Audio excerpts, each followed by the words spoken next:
It's late at night. You should be asleep, but your mind, it's racing. The weight of responsibilities keeps growing. Your job, your family, your future. It feels like no matter how hard you try, you're always falling behind. That nagging sense of doubt creeps in. I'm never in control. I'm always stressed. Why can't it stop? And then there's the fear. The fear that the stress is slowly wearing you down. That every day it's eating away at your health, your relationships, your peace of mind. You've probably tried to push through it, telling yourself, I'll figure that out tomorrow. But tomorrow comes, and the cycle repeats. You're exhausted, you're stretched thin. Deep down you're wondering if the feeling will ever stop, and how can I get back on track? It doesn't have to be like this. There is a way to take back control, to stop the chaos and find peace, even when life feels like it's out of control. The ancient Stoics, people who lived through war, loss, and uncertainty, discovered tools that allowed them to face any challenge with calmness and strength. And the best part, you can easily use these tools in our modern world. I'm going to share 7 powerful Stoic lessons that will help you reduce stress and find peace, no matter what life throws at you. These aren't just philosophical ideas, they are practical, actionable tools that you can start using today. And by the end of the video, you'll know exactly how to stop feeling overwhelmed and regain control of your mind and your life. You've tried to handle the stress on your own, but let's be honest, it hasn't worked. You want your life to change, so make sure you challenge yourself to view all 7 lessons. Lesson 6 is incredibly powerful. Let's start with the most basic, but also the most powerful lesson. You find yourself worrying about what others think of you, or stressing over something you can't change. The Stoics believed that this kind of thinking was the root of all stress. Think about it. You often get overwhelmed by things you simply can't control. Maybe it's the difficult boss, a friend changing plans last minute, or the traffic jam on the way home from work. Stressing never changes anything. It only drains your energy and leaves you more frustrated. The chief task in life is simply this: to identify and separate matters so that I can say clearly to myself which are externals not under my control and which have to do with the choices I actually control.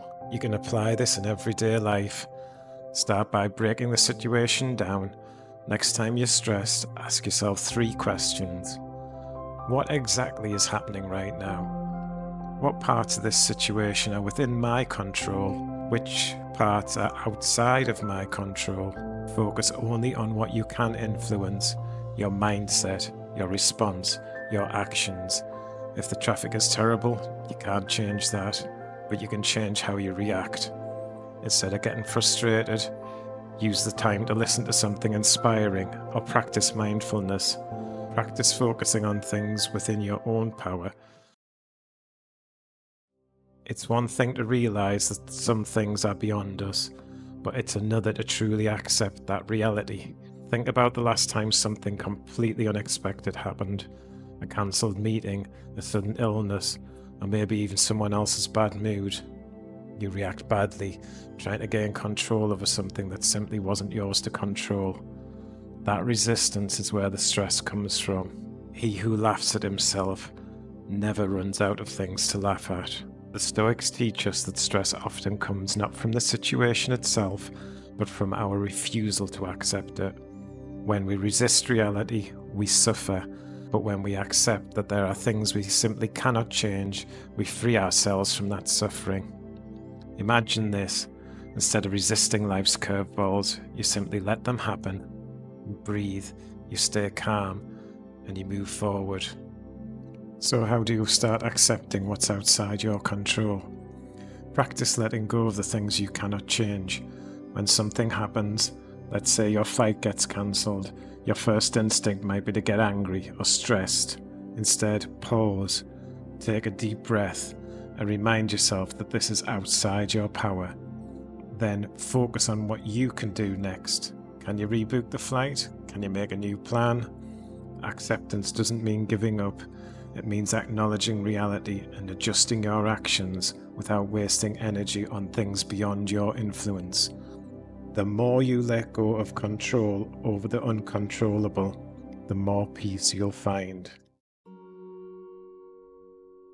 Often you find yourself worrying about the future, playing out all the bad things that might happen, having difficult conversations in your head.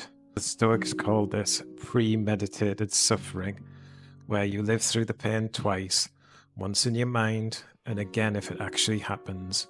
You can stop this and instead of stressing over tomorrow, can focus on what's right in front of you now.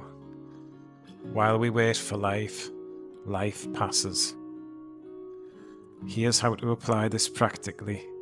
Whenever you catch yourself worrying about the future, like an upcoming presentation or meeting, ask yourself, is this happening right now? Most of the time the answer will be no. Then bring your attention back to the present moment. What are you doing right now that you can focus on instead? Maybe you're having dinner with your family, but your mind's on tomorrow's work. Can you choose to be fully present with them, appreciating the food, the conversation? The more you train your mind to come back to the present, the less time you'll spend in a future that hasn't happened yet, or a past you can't change. Let's build on this and see how you can use your thoughts to shape the world.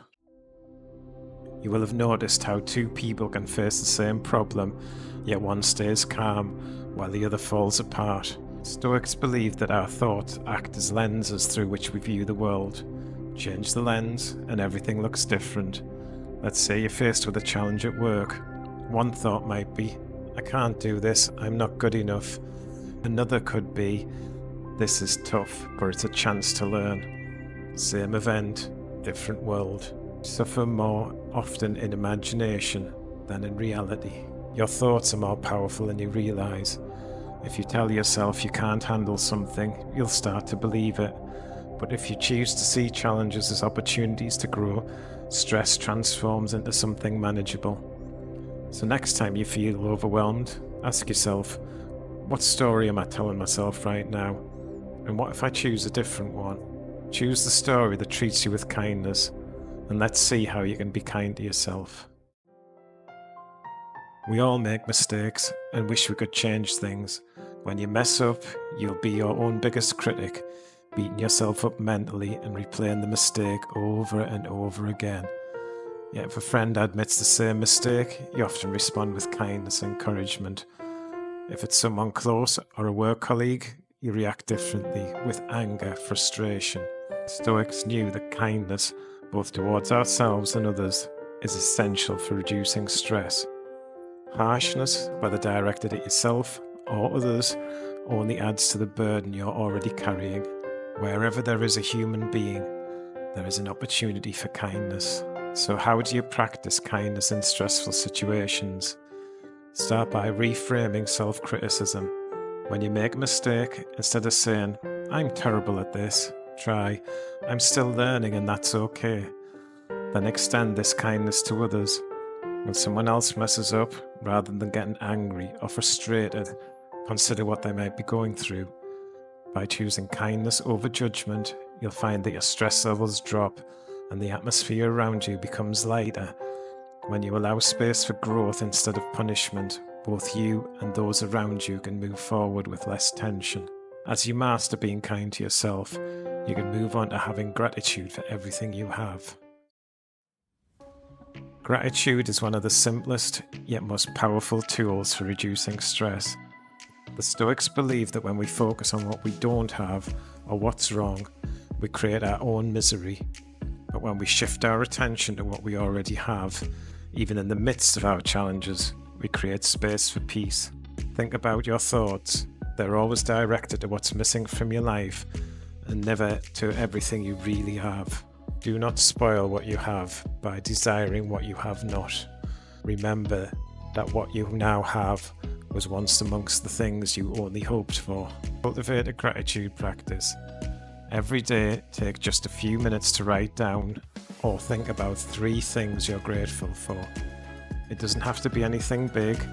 Maybe it's a good conversation, a warm meal, or a few moments of peace in your day. By focusing on gratitude, you shift your mindset from scarcity to abundance. And when you approach life with a sense of abundance, stress loses its grip. Even when challenges arise, gratitude reminds you that there's still good in your life, and that can be incredibly calming. You can then apply this calmness to when strife really hits. Life will always have its storms, difficult situations, unexpected changes, things you can't prepare for. The Stoics believe that staying calm during storms is what defines resilience. They saw challenges not as things to fear, but opportunities to grow. Just like a tree grows deeper roots in strong winds, calm isn't about pretending everything is fine. It's about recognizing that the storm will pass and knowing that you have the strength to endure it. What stands in the way becomes the way. You can stay calm in the middle of a storm. First, focus on your breath. In the heat of the moment when everything feels like it's going wrong, take a deep breath. Inhale for 4 counts, hold for 4, and exhale for 4. This simple act calms your nervous system and gives you space to think clearly. Then, remind yourself, this is temporary. The situation you're in won't last forever, and you have the ability to face it. By staying calm, you allow yourself to think more clearly, make better decisions, and come out the other side stronger. Just like the Stoics taught, what stands in the way becomes the way. These 7 Stoic lessons aren't just ancient wisdom, they're practical tools you can start using today. Focus initially on one, adopt the practice and move on to the next one. The key to reducing stress totally is pairing these mindful techniques with improvements in your body, and you'll want to know how to pair both your mind and body together. I go into more detail in the video how to improve your body and mind with Stoic wisdom, which you'll see linked at the top. Click on that for the next step in your personal growth journey.